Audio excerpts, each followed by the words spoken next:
Ursus Americanus, the magnificent American black bear. Brought to you by Montana Recreations. Beautiful. How fierce you must have been. That fur.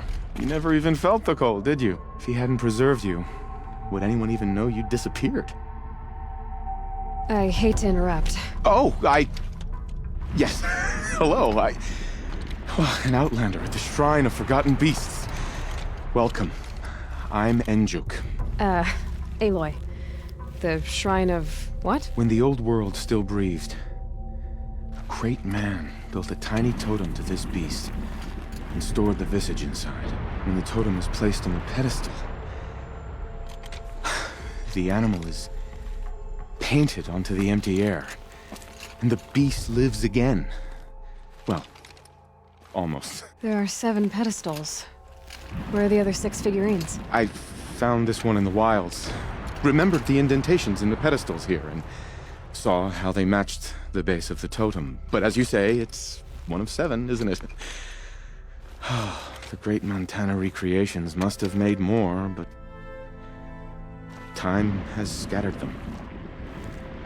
So these totems... the images they show are of animals that no longer exist. They're gone, like the old ones. So it seems.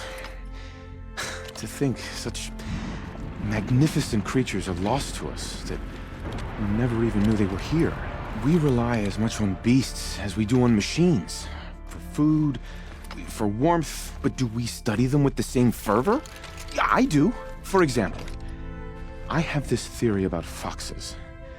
Why do foxes have red fur? Think about what they eat. Meat? Raw meat.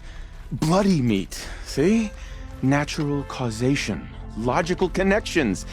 It only makes sense. You've thought a lot more about foxes than I have. I've got a few more figurines for you, Enjuk.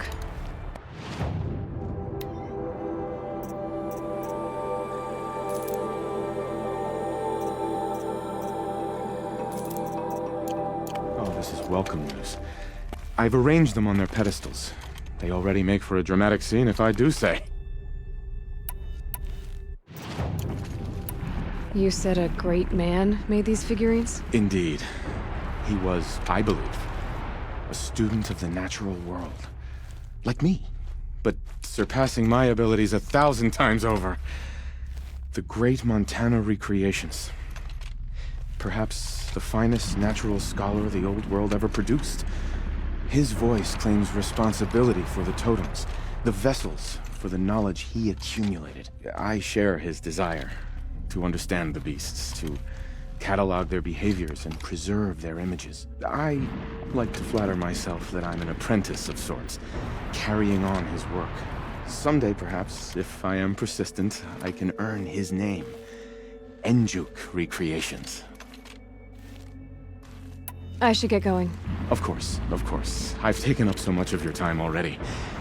But I don't suppose you could keep an eye out for more figurines? If I run across any, I'll bring them your way. Back again, Enjuk. You've picked up my interest in the beasts of the old world, I see. There you go, Enjuk. That should be the last of the figurines. By the blue light, I didn't know if I'd ever see the whole collection reunited. And look at them. They're beautiful. You've done a great thing, Aloy. These may represent the last record that any of these beasts ever lived. Take this. It's the least I can do. And come back anytime. I and our animal friends await your return.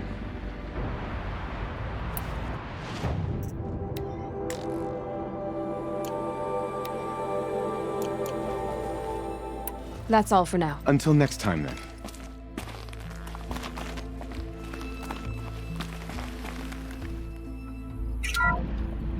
Ursus Americanus, the magnificent American black bear. Brought to you by Montana Recreations. How would you like to find yourself cornered by that thing? I suspect I'd like it very much indeed.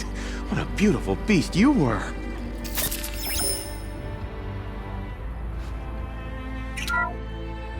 Puma Concalor, fearsome cougar. Brought to you by Montana Recreations. Its coat is sand-colored. Could it have been a burrowing animal? Perhaps those teeth were only used for digging.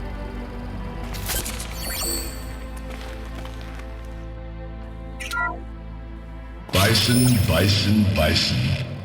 That's the actual Latin name of the regal American bison. Brought to you by Montana Recreations. Latin? Perhaps that's some sort of old world custom in which one repeats the name of a particularly revered animal. Breath is ice. Before I even breathe out. Ursus Arctos, the menacing grizzly bear. Brought to you by Montana Recreations. Those claws look like they could rip someone in half. Perhaps in its youth, but you heard Montana Recreations. He said it's grizzled, old. Its hunting days are behind it.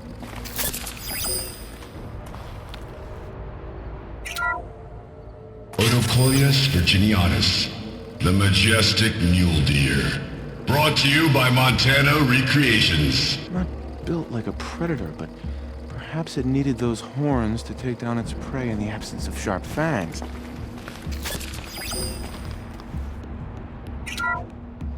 Canis lupus, the enigmatic gray wolf. Brought to you by Montana Recreations. Could it be that these wolves and our foxes are the same somehow? Perhaps after hundreds of winters. No, that's ridiculous. Alcis alcis, the noble moose. Brought to you by Montana Recreations. The horns grow like trees. Of course, this moose used those bizarre growths to blend in with its forest home. Huh.